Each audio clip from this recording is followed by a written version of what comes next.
Hello my dear sewing friends, it's Elisa here, and in this video I would love to share with you 7 projects that are really great for a variety of reasons. You can make them as gifts, you can make them for your home and your loved ones, you can also make them to practice your sewing skills and to use up the fabric scraps that you have. Each of these projects has step-by-step instructions, so if I can make them, then you can make them as well. And some time ago, I did a similar video for 10 other ideas, so these ones are fresh batch, so I truly hope that you're going to enjoy them. So let's get started with the first one, which is going to be for our furry family members. That's right, we are going to make a cat bed. Now, if you're not a cat person, that's totally fine. I'll leave the timestamps in the description of this video as well as in the pinned comment, so you can definitely scroll to the next project. When it comes to the materials, I think fleece is a great option, but as you saw in the pink version, I used 2 different materials, faux sherpa on one side and fleece on the other side, because those are the remnants that I had. The pattern for the cat bed consists from 2 circles, one for each side. And for my size cat, I go for a circle that is 18 inches in the diameter. So I grab my fleece and a ruler. This ruler is conveniently 18 inches, so that is what I'm going to be using as a diameter, or 9 inches as a radius. So first, let's do it this way and start marking and making a circle. Now, while we're working on this, I wanted to say that when you're making something for your animals, at least in my opinion, you have to be mindful of the character of your cat in this case, and also other animals that you have in the house, because I've heard stories of dogs completely shredding pillows and eating pillow stuffing, and some cats for sure can be a little bit more rough on their cat beds than others. So with all of that in mind, you know your animal better than anybody else, so keep that in mind when you're choosing techniques, stuffing, and whatnot for anything handmade that you make for them. When it comes to fleece, I prefer working in a single layer at a time because it is so thick. So once we're done with one circle, we're going to cut out the other one. First, we need to sew the outer edge of the circle, placing it right sides together. We also need to leave a small opening for turning it right side out, approximately 5 inches or so. The next step is to sew it, and here you can either do it all on a sewing machine or you can use a combination between a serger and a sewing machine, whichever way you would like. I will be doing the outer seam on a serger, and if you're doing the same, then my suggestion would be to increase the stitch width and also increase your differential feed. That is going to help you get a really nice and smooth flat seam without any waves or puckers. Once the outer edge is done, let's turn this right side out through the opening that we left. As you can see, I'm using the tips of my fingers and a rolling motion for the very edge of the cat bed. For this next step, we'll need to mark another circle, this time smaller one. It should be centered right in the middle. In my case, it is 12 inches in diameter. Once done, let's head to the sewing machine and stitch right on the marked line. I'm using just a straight stitch, and also don't forget to backstitch at the beginning and at the end. In my case, I don't stuff the middle of the cat bed, therefore the smaller circle is sewn all the way shut, but if you'd like to, you can leave a small opening so that way you can stuff it later. Speaking of stuffing, that's probably the fiddliest part of this entire project. I take a little bit of stuffing and I put it right in, usually trying to get it to the opposite side of where the opening is, sort of like to the middle. I usually use some sort of object like a ruler or something to help me push the stuffing through. Now, if you choose to make your cat bed bigger, therefore the opening would be larger and the stuffed part would be larger too, then you could probably fit your entire hand through and it might go a little bit easier and faster.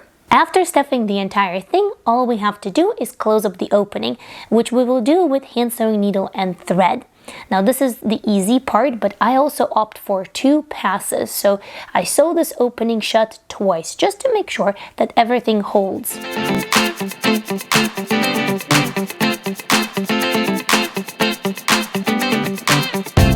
Well, there you have it. You made a cat bed, and that was pretty easy and straightforward. With that, let's move on to the project number 2 of this video.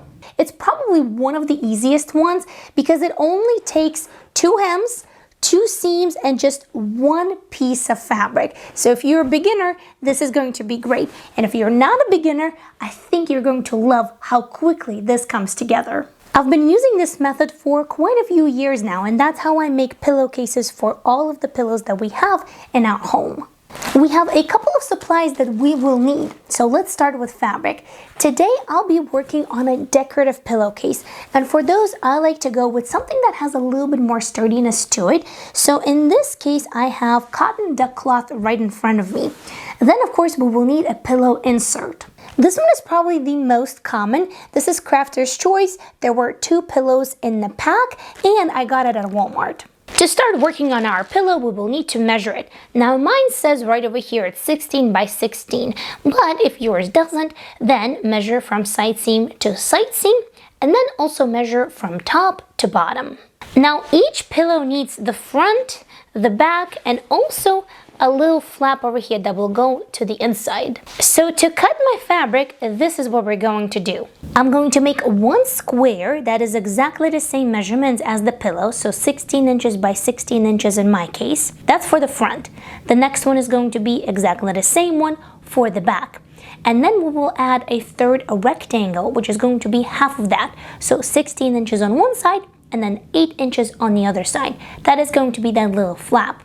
Depending on the size of the pillow and how firm pillow is, this might need to be a little bit smaller in your case, so definitely test. For example, in a pillow like this part is definitely smaller than a half, probably about a third, maybe a little bit less than 1/3. Now we're going to put them all together and cut as one piece. Let's finish the 2 short ends of our future pillowcase. To start, I like to apply a little piece of interfacing right here on the edge on the wrong side of the fabric to prevent stretching and warping out of the edge. But this step is totally optional, and we're going to do that on both ends. Next, to create the hem, we're going to fold it in 1/2 inch once and give it a good press. And we're going to do 1/2 inch one more time and give it another good press. Then let's pin it and head to the sewing machine. Here, with a straight stitch and a back stitch at the beginning and at the end, we're going to stitch it down. After that, I also wanted to create a beautiful design on my future pillowcase, and for that, I'm going to be using fabric scraps from previous projects. This is going to be an applique technique, and it is a great opportunity to use some of those beautiful decorative stitches that you have on your sewing machine. This is also a good place to mention that distinct directional print fabrics are not really great for this type of pillowcase due to the way that it's folded. And here's how it looks when all of the hearts are attached, and now all we have to do is just fold in the fabric, do 2 seams, and that's it, our pillowcase is going to be done. Now first I'm going to turn it like so. Now from the top I'm going to measure 15.5 inches, and I have made for myself a little mark over here. So I'm going to take it and fold it exactly where that 15.5 inch mark is at. Now what we have is this bit of extra. We're going to take it and we're going to fold it up. Here we want to make sure that it also aligns at the edges and there's no gap between the bottom hem over here and the little fold. Now we're going to pin this side and we're going to pin this side. Once done, now let's take it to the sewing machine. Here I usually like to go for a 1/4 inch seam allowance, of course a straight stitch, increase the stitch length just a little bit because we are going to be going through a lot of layers, and I like to start right over here where we have folded one of the pieces over because I find that it's easier to make sure that it doesn't slip and doesn't move away. Starting with the back stitch and ending with the back stitch, we will do a straight stitch from the bottom all the way to the top. If your fabric is extremely brittle, then do take a larger seam allowance, but for that, you will need to adjust the initial measurement for this project, because in my case, if you have noticed, 16-inch square minus a 1/4 inch seam allowance on each side equals to 15.5, which is exactly what we measured from top to bottom and how we folded this pillowcase. The last and final step is to finish the raw edges. For that, you can use a tightly spaced zigzag stitch, an overcast stitch, or in my case, I'll be using a serger. Once done, tidy up all of the loose threads and let's turn the pillowcase right side out. Then pop the pillow inside, get the flap over the pillow, and that's it, you're done. Now on the bottom, if you look at it sideways, it will feature a little bit of a dip over here because this design doesn't feature any buttons or Velcro or any zippers. So if you don't like that, you can always add one right over here. But other than that, that's how it is. I really like this method and I hope that it will come in handy for you as well.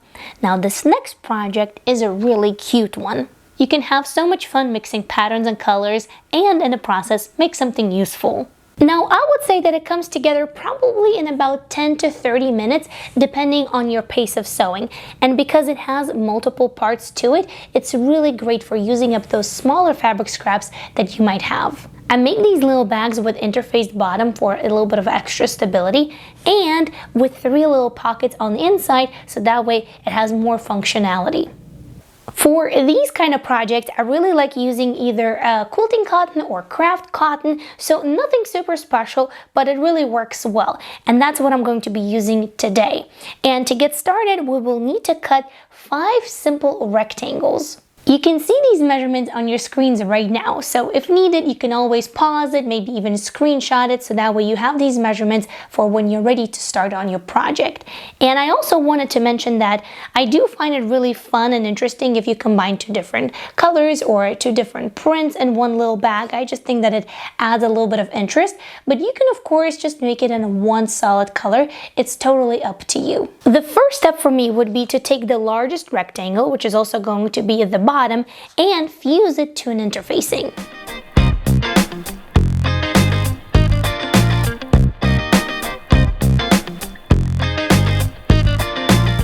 Once done, let's put it aside and grab the little piece for the pocket, because now we're going to finish the edge.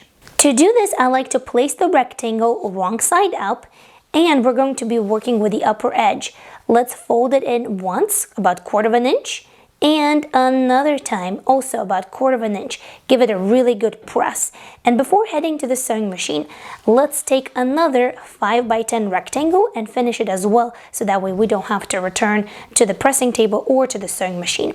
Here, instead of working with the upper edge, we're going to be working with the shorter edges, and we're going to do exactly the same thing. Fold it in 1/4 inch once, give it a good press.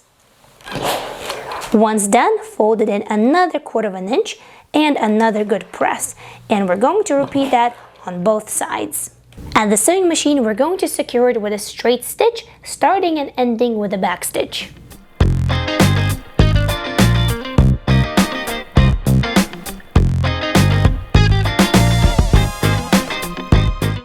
Now these are our finished pieces. We're going to put the pocket piece aside, and we're going to take this piece, fold it in half, give it a good finger press, and cut along this crease. Now let's take our big rectangle and the 2 6 by 10s. We're going to place one like so and pin it, and the other one on the other side and pin it. Now this is what we're going to have so far. Now let's close it back up, flip this interfacing side up, take the pocket piece and place it right side down facing the interfacing on any of the sides that we have pinned. So it doesn't really matter which one, just pick whichever one you like better. Place it like so, flip it back and repin it, so that way now you will have a sandwich consisting of 3 pieces of fabric. After this, let's head to the sewing machine and sew the pinned sides with 3/8 of an inch seam allowance with a straight stitch.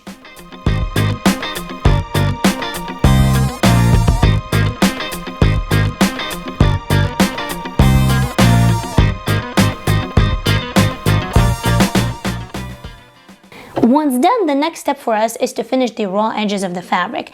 And you can do that multiple ways. You can do that on a sewing machine by using a zigzag stitch, tightly spaced, or an overcast stitch, or you can do that on a serger if you have one.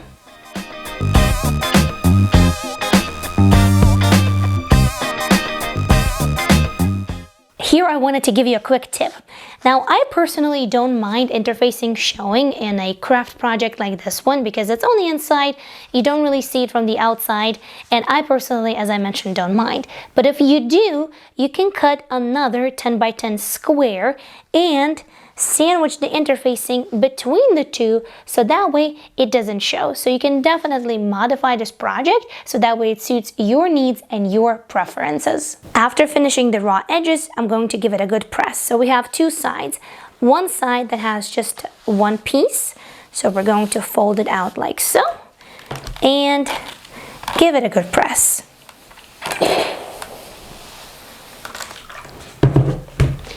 The other side has two pieces. We have the pocket piece and we have a bigger piece. So fold them out like so and give them a good press as well. Now on the side that has a little pocket to it, what we're going to do is we will measure it and then equally divide it in 3 parts and draw straight lines up. Here I'm using heat erasable pen, so definitely use a marking tool that will either disappear or wash out. Using a straight stitch, I'm going to sew over the lines that we just marked. While we're at the sewing machine, we're going to top stitch these seams, the connection between the pink fabric and the gray fabric. The seam is currently pressed up, so the seam allowance is up, and we're going to top stitch right over here. I usually do it about 1/4 inch away.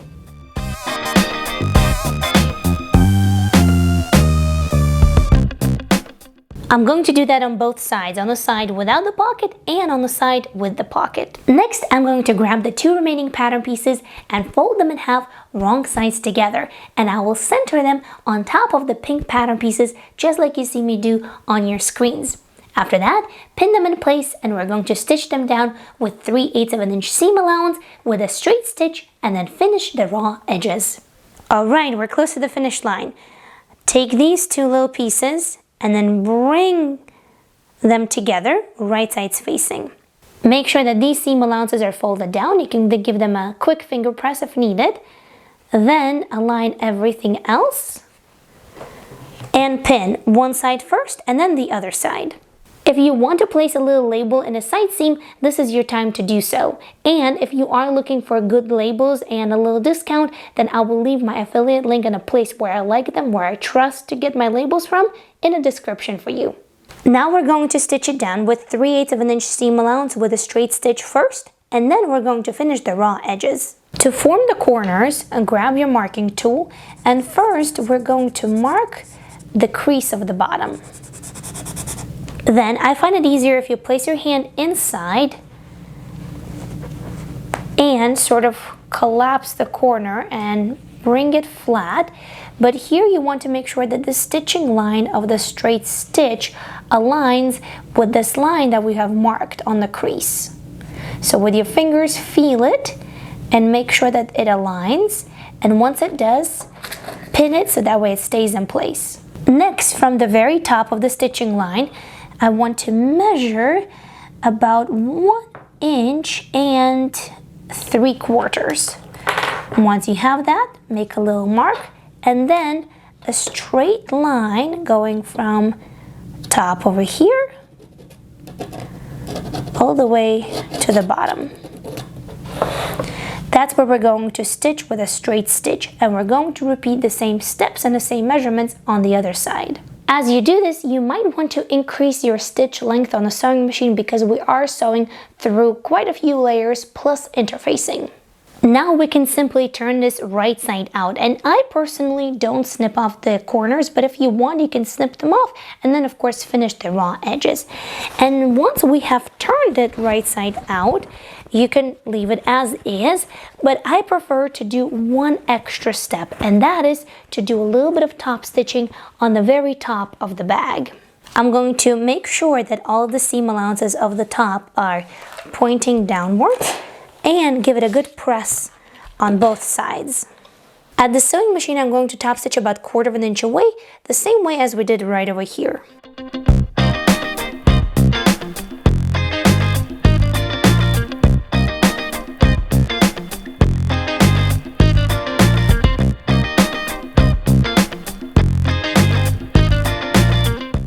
When it comes to the ties, you can use a variety of different things, and here I have a couple of examples for you. You can make your own ties, or perhaps you can use store-bought bias tape to turn into a tie. That's option number 1. Option number 2, which I like very, very much, is using twill tape.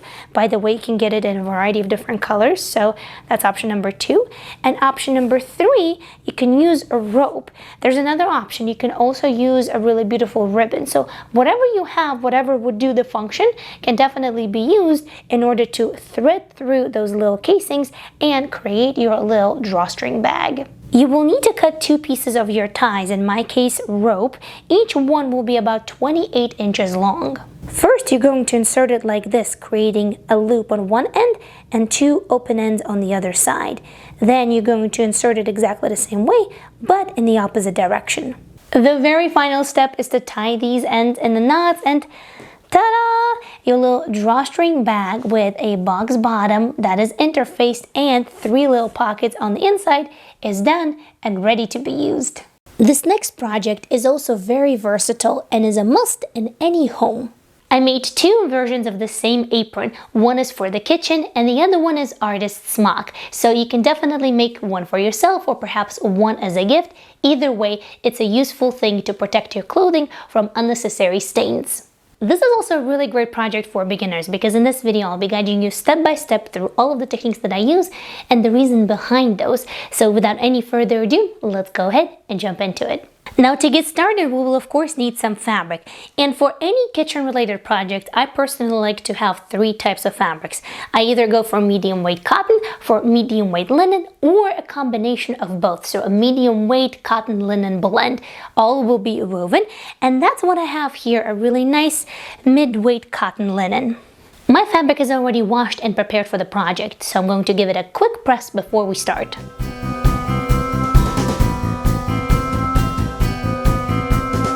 Next step would be to cut the fabric, but before we cut anything, we'll of course need to have a pattern. So we're going to draft one ourselves. I have included a quick little schematic for you where you can use that as a reference to draft your apron. And the beautiful thing is that it's an apron, so it doesn't have to be exactly precise. So if you're a beginner in sewing or if you are a beginner in pattern drafting, this is a great project to practice your skills. But if you are a member of this channel, then this PDF pattern is available to you as a part of your membership. So dear members of the channel, thank you so much for all of your support. I truly appreciate it, and definitely check out your members perks. Now I also wanted to mention that whenever I was working on this project, I really wanted to make it more zero waste, or at least take it in that direction to make it quite fabric efficient and use up any of the offcuts of the project in the project itself. So it's not quite zero waste, but it's close to that. So whenever you're done either drafting your pattern or putting your PDF pattern together, this is what you're going to have. Currently we're looking at it sideways. So this is the front, this is the top, this is the hem, and this is the back. The front is cut on a fold, and if we turn it this way, you will see that between the front and the back there's a little bit of space. This is actually going to be the pocket. As I mentioned, this part is going to be cut on the fold, and whether you're drafting a pattern or if you're using a template, in both cases seam and hem allowances are already included. Now to cut out the pattern, first we're going to cut all around the black lines. And just as a note, this is a one-size pattern and it should fit most people, but as you know, we're all different. So in case if you want to make this pattern bigger, then I would slice right here and then spread it. And if you want to make this pattern longer, then just simply add more length to the bottom hem.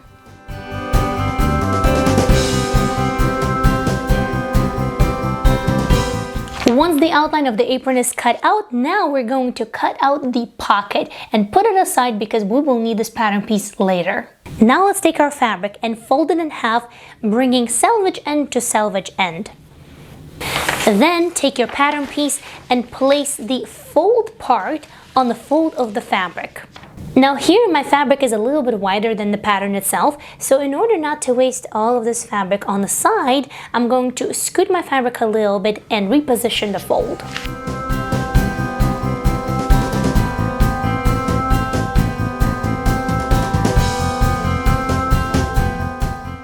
Alright, much better.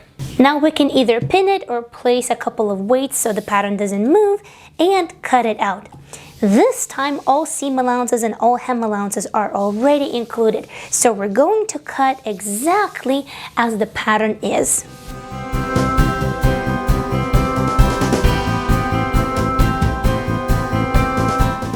Once you're done cutting out this part, gently fold it and put it aside. Alright, the pattern is cut out. Let's remove the pattern. Place your apron like so and open up the fold. My fabric doesn't really have a distinct right or wrong side, and I do realize that it would have been much easier if it did, but currently my apron is placed right side up. So if you are working with fabric that has a distinct right or wrong side, place it right side up. Now we're going to grab the right strap. We're going to fold it over like this and bring it over to the left strap of the front pattern piece. Place it like so and pin it. We're going to do the same with the left back strap. We're going to take it and bring it over to the right strap of the front. Again, place it together and pin it. To double check yourself in the back, you're going to end up with this crisscross. At the sewing machine, we're going to sew both of these straps with a straight stitch with 1/2 inch seam allowance, starting and ending with a back stitch. Now take the straps, this is the front and this is the back. Let's go ahead and place it like so. The seam allowance that belongs to the back, we're going to trim in half. Now we're going to take the larger seam allowance, fold over it and finger press it, and then fold it to the back. If you give the sandwich a good press, it's going to be easier to sew, and we're going to stitch right here on the very edge with a straight stitch, once again starting and ending with a back stitch. Once done, we're going to repeat exactly the same steps on the other one. Alright, both of my straps are done, and now we're going to hem the entire apron, and we're going to start on the bottom. My fabric is once again right side up, and the hem depth and technique is going to be exactly the same throughout all of the areas of the apron. So first we're going to fold it in once towards the wrong side of the fabric, 3/8 of an inch, and then once again 3/8 of an inch. Now you can of course press it first and then head to the sewing machine, but for projects like these, I like to do it at the sewing machine right away. First, select your straight stitch and, if at all possible, adjust the width of your stitch to match 3/8 of an inch hem depth that we're working with. My fabric is folded in twice, just like we discussed before, but just at the very beginning, not the entire thing. Now, place it underneath the presser foot and do a back stitch. After this, continue stitching the hem, folding it in as you go.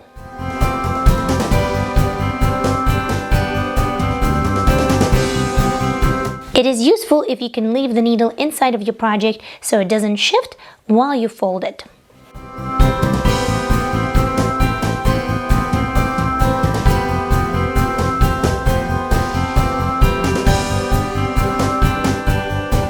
Once you're close to the bottom, go ahead, fold it in 3/8 of an inch once and 3/8 of an inch one more time, and then stitch right over this little part. Once you're at the very edge, go ahead and backstitch a little bit. Leaving the needle inside of the project, lift up the presser foot, pivot your entire project, lower the presser foot, do a little bit of backstitching once again all the way to the top. Once there, go ahead and continue stitching the entire hem as we did before.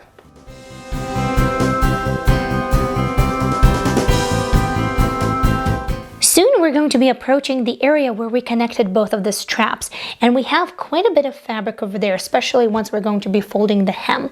So I find it really useful to slow down and go real nice and slow to get over that area and not to jam up your sewing machine. Sometimes you might even want to hand crank through that little part where you have all of those layers. If your presser foot has a little spring like this, use that to get over the bulky areas because it's specifically designed for it. Or if you have, you can also use a seam jumper. Now, once we're over that hump, we're going to start approaching our first curved area. And there are two things about curves that we all have to keep in mind. Number one, curved areas like smaller hems. The smaller is the hem, the nicer the curved area is going to be. And number two, curved areas is really easy to stretch out. So whenever you're going to be hemming, don't pull on the fabric. Otherwise, that area is going to end up being wavy. Here I'm simply following what the curve wants to do. It naturally folds to a smaller seam allowance, and I'm gonna go with that. As long as you keep your stitch line around the curves and everywhere else nice and neat, you're not really going to notice that transition from slightly smaller to a slightly larger seam allowance and vice versa on the hems, and it's not going to make your project any less wonderful. Well, that and also matching thread or a really busy print of the fabric is going to help you with making those stitches less visible if you're worried about keeping them straight all throughout. Now, the rest of the hem you're going to complete exactly the same way as we just did when it comes to curves, when it comes to sewing over the bulky areas, and when it comes to sewing straight parts as well. Once you meet the other hem that already has been finished, fold it in like we did before, do a back stitch, and at this point, the hem of your apron is done. Now, let's work on the pocket. First, take the fabric that we set aside. It is double layered. Now, take the pocket template, place it like so, and now let's cut right over here. Now let's go ahead and press the hem on the top of the pocket. We will do the same double fold, but this time we're going to fold it in each time about ½ an inch. Since this is a pocket, I usually prefer a thicker hem. Now let's take this pocket to the sewing machine and we're going to stitch down the hem right here on the edge of the fold with a straight stitch. Now switching to the longest straight stitch that you have, we're going to stitch all around the outer edge of the pocket at about 3/8 of an inch seam allowance. Don't backstitch at the beginning and the end, instead leave long tails for gathering. After doing so, this is what we have right now, but this is what we're going to have after pressing everything. So, as you can see, it's a little bit gathered. You don't necessarily have to gather it where we have the straight edges, but you will need to gather just a little bit along the curved side. Next, start folding the seam allowance towards the wrong side of the pocket, making sure that the folded edge is nice and neat. Sometimes curved pockets can be a little tricky, so I take the one that I already completed and place it right side up, and then I take the other one that I'm working on, I place it right on top of it just to make sure that they are identical. When both pockets are pressed, we are ready to attach them. I have marked the approximate placement of the pocket on both the PDF template and the drafting template, but I actually just prefer putting it on myself than placing the pockets like this, so that way I can gauge where exactly would be the most appropriate spot, so it's not too low, not too high, and it's just right. And then you can pin it, and let's sew them down. I have made sure that my pockets are symmetrical, and we're going to stitch them down with a straight stitch in 2 rows. First row is going to be right on the edge of the pocket itself, and the other one is going to be about 1/4 an inch away from the first one. And then of course we're going to start and end with the back stitch. As you can see, I start and stop quite often, leaving the needle in the project and then turning the project so that way I can go around the curve. The last step is to tidy up any of the loose threads, give your apron one final really good press, and that's it, you're done. Well, there you have it, we made an apron. Now here I wanted to add that if you would like to have square pockets, absolutely, by all means, make square pockets. If you would like to add more fabric over here, of course you can do that. Sky is the limit. Definitely make this apron your own with your own preference, because at the end of the day, that's the best thing about sewing, because we can make it exactly how we want it. If you're making this as a gift, a great addition would be to make a set of tea towels. If you're interested, I will leave the link for the video in the description. And now let's move on to project number 5. This slim zipper pouch comes together in about 10 to 15 minutes. It really is a super quick project. Everything on the inside is enclosed, it's fully lined, and it's great for little things like makeup, toiletries, perhaps crayons or pencils, crafts, or anything like that. Now, a couple of years ago, I made over a dozen of these as gifts for holiday season. So today I thought, you know what, let's go ahead and do a step-by-step tutorial so that way you can make one as well. When it comes to materials, this is a great project for scrap busting, and I will be working with craft cotton. Quilting cottons and some dressmaking cottons are a really great choice for this project as well. So take a look at what you have. We will also need one about 14 inches long regular zipper and medium weight interfacing. We are going to start by cutting our fabric, and basically the entire pouch consists from rectangles. You can see the necessary measurements on your screens right now. Here you can see the two large rectangles for the body of the zipper pouch and interfacing, and we're going to start the entire process by fusing one large rectangle to the interfacing. Now please note that the fused layer is going to be the outside of the zipper pouch. In my case, both of the fabrics are matching, but in your case, you can make one fabric to be on the outer layer and a different fabric on the inside. Once the big piece is fused, let's go ahead and grab the small one, 10 by 2, and first we're going to fold it in half and give it a good press. Next, we're going to open it up and then bring the edges all the way to the middle where we press that crease. Now, let's give it another good press. Finally, fold it in half and press one more time. This is what you're going to have once done. These are my two large rectangles, one with interfacing and one without. We're going to take one with interfacing, place it right side up, take the zipper, place it face down so that this little tab is facing down, and we're going to place it like so. Then we're going to take the rectangle without the interfacing and place right on top of it, aligning at the zipper and at the edges. Now I'm grabbing a couple of pins and pinning it in place. Here at the sewing machine, let's start by switching our regular presser foot to a zipper presser foot. Once done, grab your project, and this is where we're going to sew exactly where we have pinned. On your sewing machine, select a regular straight stitch, and we're going to start and end the seam with a back stitch. This is what we're going to have so far. Now, staying right here at the sewing machine, and let's open this up like this, because now we're going to be top stitching. Make sure that you pull these rectangles a little bit apart. And if you're working with cotton, you can simply give this part a little bit of finger pressing. You can also pin it to prevent fabric from moving. Now let's take it to the sewing machine. For top stitching that's closer to the zipper, I like to reposition my zipper foot. And now, starting and ending with the back stitch with the same straight stitch, we're going to top stitch right here on this side of the zipper. One side is done, so let's do the other one. Take this pattern piece, the one that was interfaced, and bring it over like so. Now grab it with your fingers and flip it like that.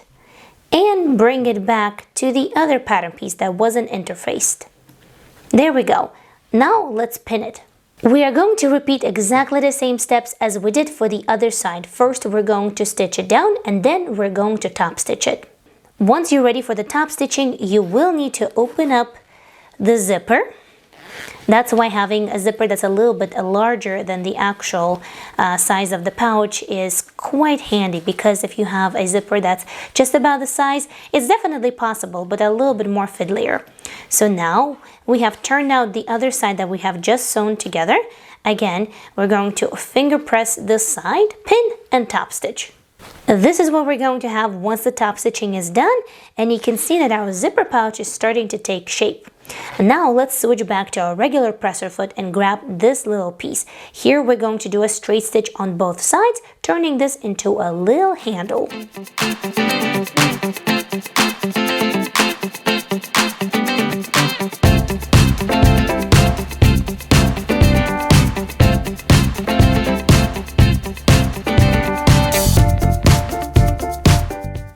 While we're at it, we're going to grab the smallest pattern piece. We're going to fold it like so. And we're going to stitch, leaving this side open from here up to the top, pivot, and all the way down. We're going to do that with a 1/4 inch seam allowance.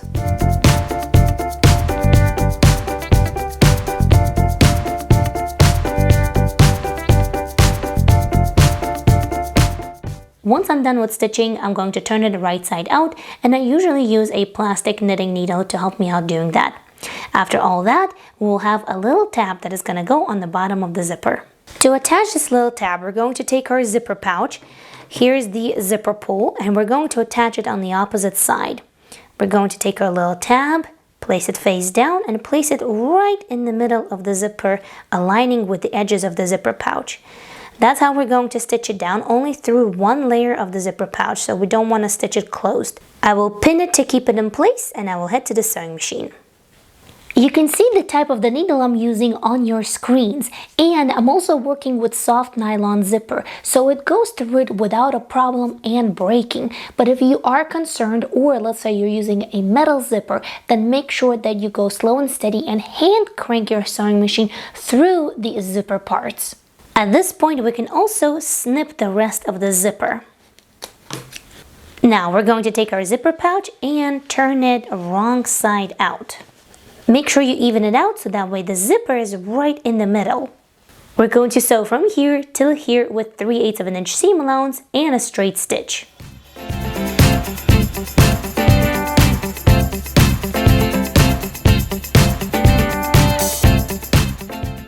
Now we're going to fold these edges in.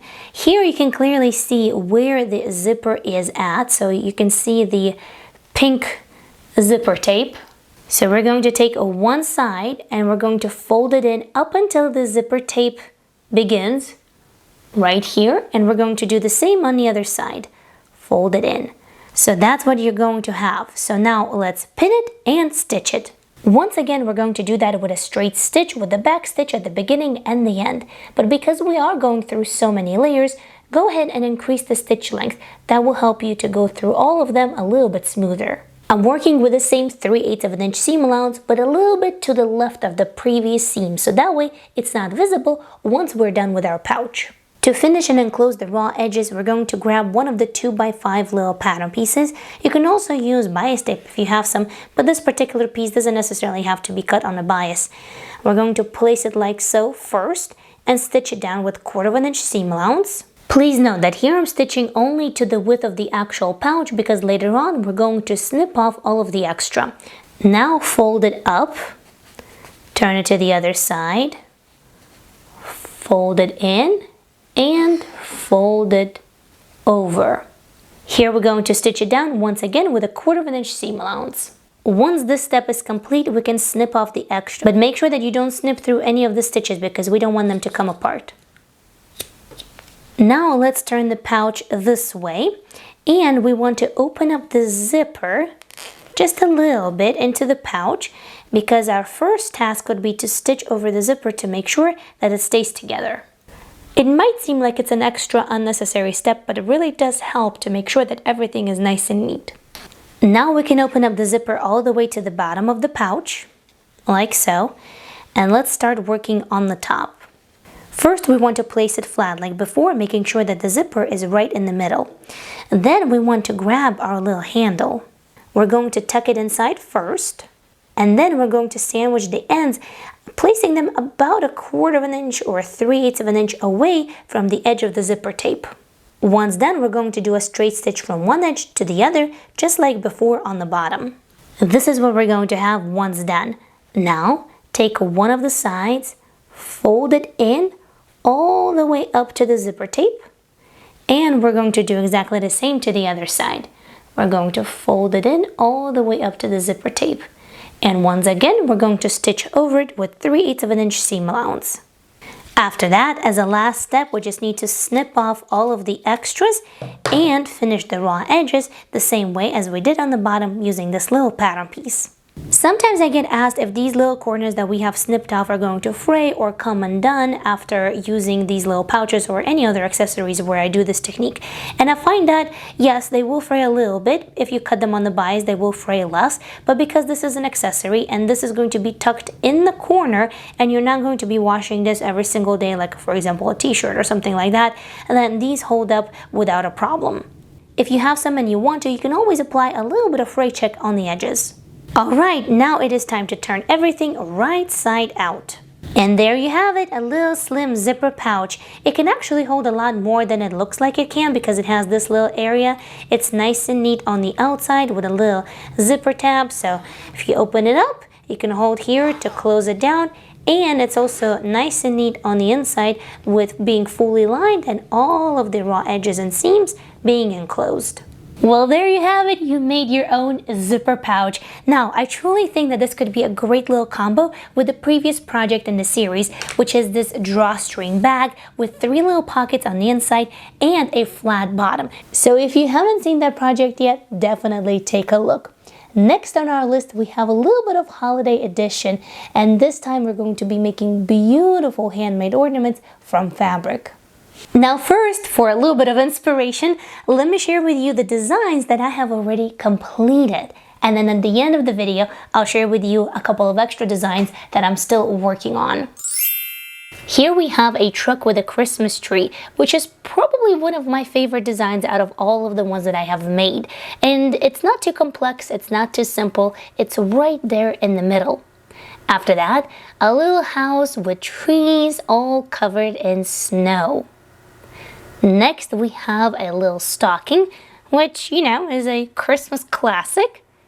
And after that, a little mitten, which is the design that we're going to be working on today together. Alright, now let's talk about the materials that you will need. And remember that you can always customize this to what you already have on hand. But first and foremost, of course, let's get started with the fabric. And to get that really nice rustic look for your ornaments, I would suggest going for linen because it has that nice texture to it. But of course, you can go for cotton as well. So grab your fabric scraps. Next, we will need to have some sort of stabilizer to make sure that ornaments can keep the shape. And I use either Deco Bond or Heat and Bond, and as you can see, this one is pretty thick. Next, I like to give my ornaments a little bit of thickness. To achieve that, I take cotton batting and I sandwich it between the fabric. Next, you will need to have some sort of adhesive. You can also make it work without it, but it just makes life a little bit easier. In my case, I use Wonder Under. It's double-sided interfacing, or you can also just use some fabric glue. Next, 2 supplies are quite optional. We have ribbon, and then we also have eyelets for the top of the ornament. Alright, with all of our materials gathered, let's get to the creative part. For each ornament, we will need to cut multiple circles. The first 2 are going to be from the base fabric, the one that you will see in the front and in the back of the ornament. And I chose to go with this really nice beige linen. It's a great background color. Then we will need to cut 1 circle from cotton batting in order to add a little bit of thickness to the ornament. And to stabilize the linen or any other fabric that you're going to be using, we will need to cut 2 circles from the interfacing.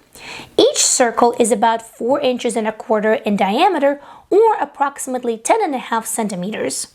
First, we're going to fuse the base fabric to the interfacing, and we're going to do that with both pattern pieces. If some of the edges are slightly uneven, don't worry about it too much. The linen does tend to move around quite a bit, but we will also get a chance to tidy this up at the very last step. Now, the design options for this project are basically limitless. You know, they can all come from here, right? Or you can get a little bit inspired by what you see on the World Wide Web. Obviously, in this case, for example, the truck, we've all seen it around, right? And you can make it as intricate or as simple as you want. It's definitely all up to you. I like to start with the overall shape and size of the ornament and then lightly sketch out the design idea that I have. This time I think we're gonna go for a cute little mitten. Once the design is done, let's cut it out. I want the main part of the mitten to be in this burgundy color, but this part to be in white, so I have to separate them. Now, because I'm using Wonder Under, I have to cut out a piece of it so that way I can fuse it to this linen. As you can see, the Wonder Under has the paper backing. Once you unpeel it, you can then once again fuse this piece to another piece of fabric. It is also great when you need to trace details, so I'm going to place my little design face down and trace it. Next, I will do all the same steps for the other parts. If you're working on more complex designs, like for example this one, then you'll need to keep in mind the sequence of attaching these objects. So for example, the house goes on first, then the windows, then the snow, and only after that you'll attach the snow on the bottom. This time my design is rather simple, so I'm going to start by attaching the mitten itself, and make sure that you leave on top a little bit of room so that way you can attach the eyelet. After that goes the bottom part of the mitten, and then of course the heart. Next, grab the circle that we cut from the cotton batting, place them together like so, and let's head to the sewing machine. To attach the small parts of the design, what I prefer to do is to remove the presser foot and then also to lower the feed dogs, and that will allow us to do a free motion sewing. But if you don't feel comfortable with that, that's totally fine. You can just sew as is, as you would usually do. To do it the way that I do it, go ahead and place your ornament underneath and decide where are you going to start. I will flip it over and I will start right over here. Now make sure that you have lowered the presser foot. I know that we don't actually have the presser foot on it, but lower the entire piece. Then lower the needle and bring it back up. Take this part of the thread and pull it. Pull it until you see the other thread come up. Now hold them together with your fingers and we're going to start stitching. Do a couple of stitches remaining in the same spot so that way we can secure the threads. Now slow and steady, let's stitch all the way around. Now because I did lower the feed dogs, now I have the job of pushing the fabric, or in this case an ornament, through the sewing machine. And the pace and the speed at which I do that will determine how even or uneven going to be the stitches. And quite frankly, sometimes I think it adds a little bit of charm to it, like in this case. Here we can either finish up and do the other pieces separately, or we can continue. Next, let's snip off all of the threads. Grab the other side of the base fabric that was fused with the interfacing, place it wrong sides together, like so, and sometimes it does help if you clip these together. I don't think you will be able to pin these together because the layers are quite thick, but clipping together like this sometimes is very useful. Now let's head back to the sewing machine. This time bring the feed dogs up and install the sewing foot back onto your sewing machine. Go ahead and increase the stitch length because we're going to be sewing through so many layers. And I personally like to move the needle as well a little bit closer to the right edge of the presser foot. Now, placing the ornament underneath, let's align the edge of the presser foot with the edge of the ornament. I'll take out this clip, and the goal is to continue stitching while aligning the edge of the presser foot with the edge of the ornament. That is going to ensure a really nice and smooth curve all around the circle.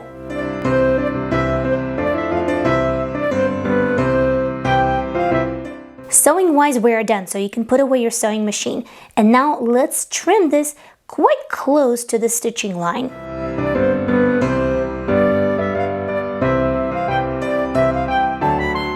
When it's time to do the eyelet, I simply use an ornament that I already made. I place it on top, and then I mark the placement of the eyelet with one of the marking tools. After that, I need to cut out a little hole, and the size of it is going to depend on how large is your eyelet. Usually, eyelets come with the instructions that will guide you step by step on how to hammer those in. Once done, you can then use a ribbon to tie a little bow and make a loop for hanging on the tree. At this point, your ornament is ready, but I like to add one last special touch. For that, I use acrylic paint and the opposite end of the paintbrush, and then I simply add a little bit of polka dots, or you can also call it snow. I truly think that it does add a little special touch, and there you have it, your ornament is ready. Now let me share with you some other designs that I've been working on.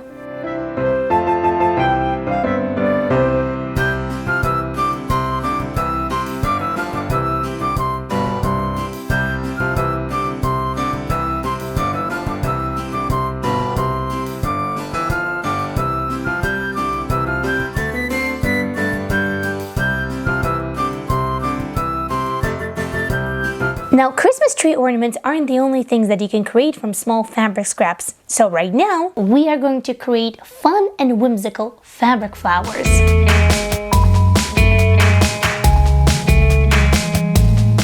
For this little project, you can use a variety of different fabrics, but each one of them is going to give you a slightly different result. So let me give you a little tour. This little flower is made from rayon nylon blend. This one is made from silk organza.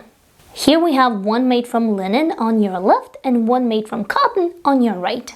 So once you have decided which fabric you want to use for this little project, go ahead and grab it and let's get to it. For this flower, I chose a scrap of this blue silk. To begin with, I'm going to start with cutting strips. The first one is going to be about 20 inches by 2.5 inches.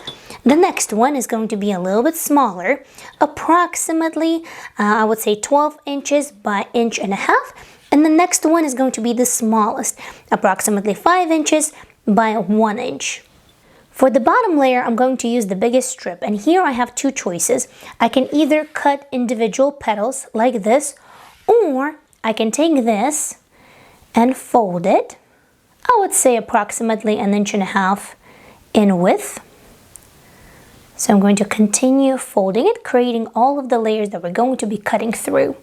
Once you have all of the layers in your hands, make sure that you pinch them real good. Grab your scissors. On the bottom, we're going to make a horizontal cut like so. Then we're going to do an oval. Bring the oval all the way down and make another horizontal cut. Once we open it, this is what we're going to have. And I'm not sure what happened here, but we can cut this little petal off. Now let's grab hand sewing needle and thread. I'm using white so you can see a little bit better. We are going to do basting or gathering stitch right here on the bottom. Once done, let's go ahead and gather it. And this is what we're going to have. Now we're going to bring the two ends together to form a circle. So take your needle,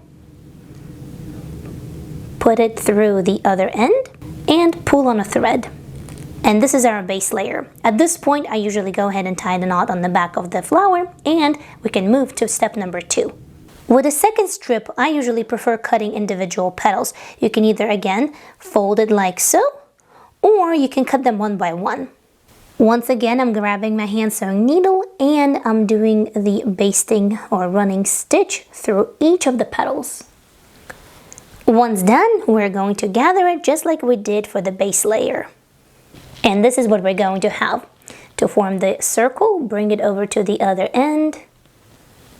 Do a couple of stitches to secure it. Now, while you still have your needle and thread attached to your second layer, take the bottom layer, place the second layer on top, and let's go ahead and secure it with a couple of stitches through both of the layers. And this is what we're going to have. For the last and final layer, we're going to do all the same steps as we just completed for the second layer, and I usually cut 5 or 7 little petals. For these little petals, keep the bottom edges somewhat narrow so that way when we gather them, the middle isn't as bulky as on the first and second layer. Once gathered, let's go ahead and attach it right here in the middle. This is a great time to attach something in the middle of the flower if you'd like to, like for example, little beads. To finish it up, on the bottom, I like to use a little piece of ribbon and cover this up with little stitches. In your case, you can also use a dab of hot glue and attach it that way. After this, you can turn these flowers in whatever you would like. For example, about 10 years ago, I made a bunch of these white flowers to be hair accessories on our wedding day. And then, of course, you can turn these flowers into beautiful little clips and customize your clothing. And then you can also do something really fun, like this Barbie dress.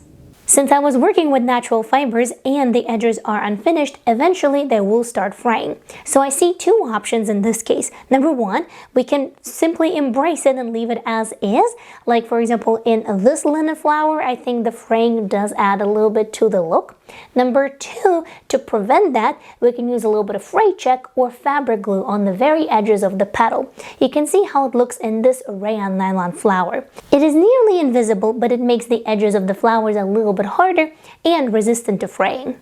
Certain other fabrics like polyesters do melt and curl when you hold them close enough to the candle. That's another way how to get a really nice clean edge, but definitely be cautious and be very careful when you do that. Now there's about a million different ways how you can make a beautiful fabric flower. I personally really love tinkering around with different shapes, different arrangements, different sizes of petals and flowers themselves. So in this case, truly, sky is the limit.